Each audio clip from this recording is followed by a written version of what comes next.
Most people jump into back pain recovery without a plan, and then they wonder why nothing works. If you want lasting relief, your recovery needs structure. So this is video number 9 in my 12-step series on solving chronic back pain. This is the same system I developed when I was going through my chronic back pain journey, and it's the same system that helps people inside my coaching program, the Body Rebuild System. So if you've tried painkillers, stretching routines, or workouts on YouTube University, and you're still stuck in pain, this video is going to tell you exactly why. And I'll give you a hint, none of those things actually work unless you have a holistic plan.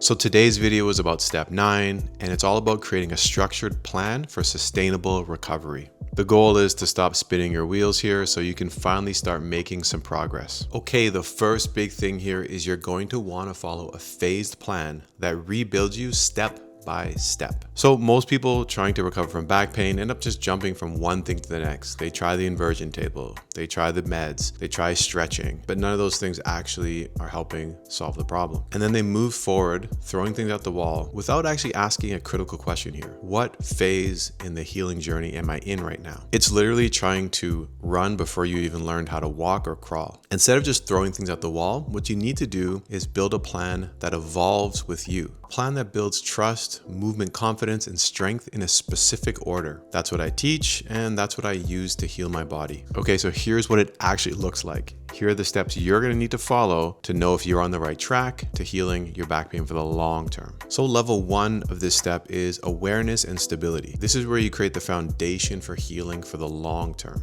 This is the crawling section, or maybe even better put, this is the, hey, I can sit up on my own section of the baby journey. This is not jumping into intense workouts. At this point, you're learning to reconnect with your body with slow, intentional movements. Those traditional movements that you get at PT, the glute bridges, the bird dogs, the side planks. The goal here is to understand your pain triggers, build up stability in your lower spine, and build that mind-body connection. You're not just moving, you're learning to feel again, you're learning to control, you're learning how to trust your body. Level 2 is safe movement and strength. Now this is where you start to take the next step. So you've now built the foundation, you've established the mind-body connection, and now it's about taking the next step with more dynamic strength-based exercises, but still body weight, still focusing and learning how to build your body up, how to work with your body, and find out what your ranges are, what are your capacities, what are your limitations, and what are you good at. You're moving with your body, but now you're learning to move through more complex movement patterns, more dynamic movement patterns. Through this, you're building confidence in the movements, but you're also building confidence in daily life. Think of, hey, I'm progressing from glute bridges to more dynamic, maybe single leg glute bridges. And then you're starting to increase the tempo, maximize the control, or increase the volume of how much you're doing.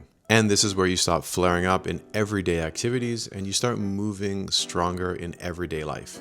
Level 3 is alignment and functionality. This is where we lock in that functional strength, things like lifting, squatting, bending, doing all these things pain-free, both in your movements, but in everyday life. Here, you're not just working out, you're reinforcing all the foundational things you did before, your posture, your movement habits, your movement patterns. You're maximizing the way your body moves under load. Those same exercises that scared you before, you're doing them now with controlled confidence. And level 4 of this is sustainability and resilience. At this point, you're moving, you're living your life, and you're not thinking about pain all the time. You're playing sports again, you're hiking, you're traveling, you're training, you're doing the things that you want to do without pain controlling your life. You've developed the techniques, protocols, and lifestyle habits that keep your body resilient. And not just for today, but for the long term.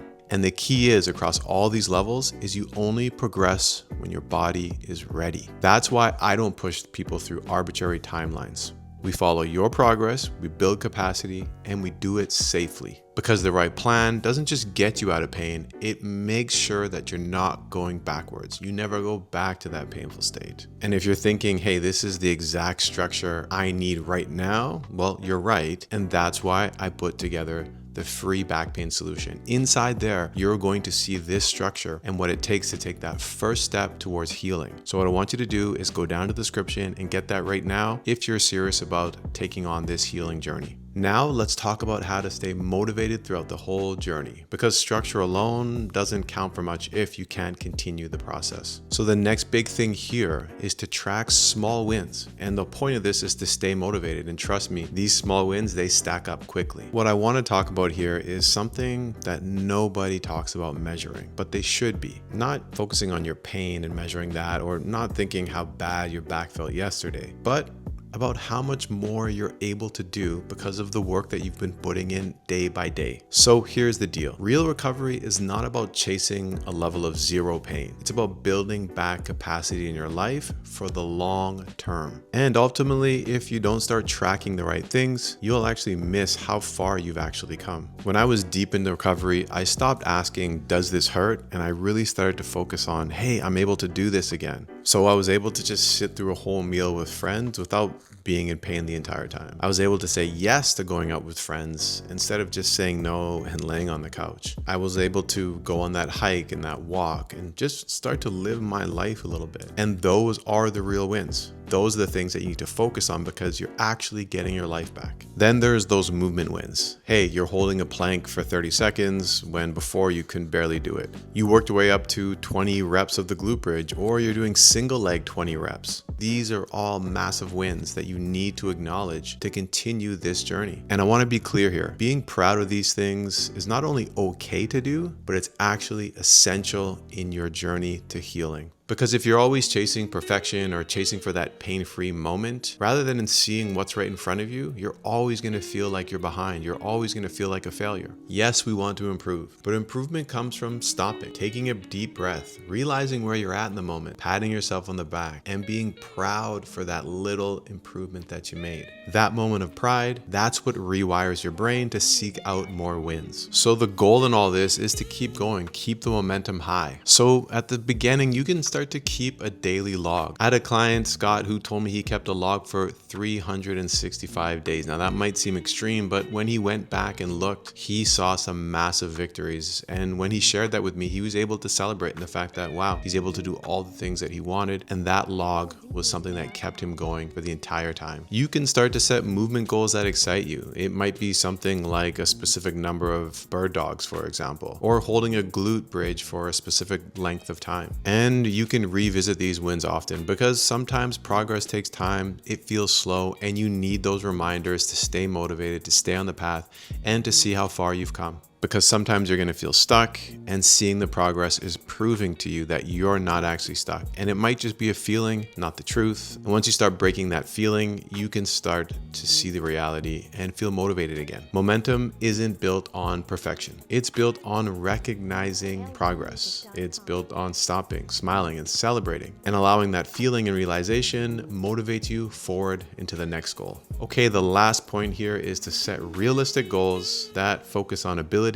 not just the pain. One of the biggest mistakes I see people make in setting goals in their recovery journey is setting generic goals. Something like, I just want to be out of pain. But the problem with that is pain isn't a plan, it's a signal. And if your only goal is to be pain-free, you're going to miss the point entirely. Ultimately, you want to become the version of yourself that can move, live, and train without fear. When clients join my program, I ask them two simple but super powerful questions. The first one is, who do you want to become? And the second one is, what do you need to do to become that person? Because your recovery is not just physical, it's really identity based. And this is what I mean by that. Are you trying to become someone who moves with freedom and confidence? You can get through a full workout without needing to lie down or take a rest. You want to be someone who can chase your kids, travel, return to the sports or activities you love, or just simply live without constantly checking in on the pain. Then the goals that you set for yourself need to reflect that identity. Instead of live without pain or something like feel better, say something like this instead. Be able to stand for 8 hours without a flare-up, or something like deadlift pain-free with confidence. Or maybe something even more simple is carrying in the groceries without even thinking twice about it. Go out and sit to dinner for 90 minutes and not even notice your back, or be able to hold your kids or play with your kids at the park without pain. These are the kind of goals that can actually change your life because they're actually tied to something that you want to become, who you want to become, rather than just focusing on what you don't want to feel anymore. And here's where it makes everything even more powerful. When you set these types of goals and you decide who you want to become, it gives your brain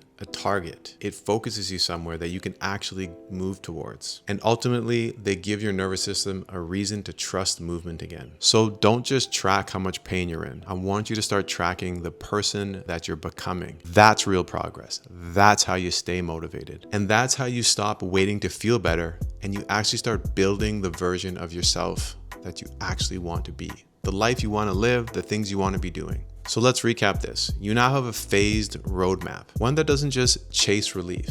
It builds strength, function, and long-term resilience. You now understand the importance of tracking the right types of wins, ones that reflect how you show up in your day-to-day life, not just what your pain feels like that day. And you now see how by setting clear ability-based goals helps you not just focus on just getting by, but actually making progress for the long term and to truly get back to living life. This is the structure that most people skip, and that's why they stay stuck. They try to go from crawling all the way to sprinting. But not you, because you have the framework now. You understand what's required to actually heal. And in the next video, step 10, we're going to talk about something that not only reinforces your recovery, but actually accelerates it. So this video is part of my 12-step series in solving chronic back pain. If you've liked this video, I want to make sure that you subscribe to the channel so that you get more videos like this. And as I mentioned earlier, if you're ready right now to start the journey, I have a free program that's going to get you started with the protocols, and it's going to go over everything that we talked about in this video and get you on that path to recovery. Now, if you want a more one-to-one approach and you're thinking, hey, I might like to work with you directly, all that information is below in the bio. Click the link that feels best to you, and I'm going to see you in the next video.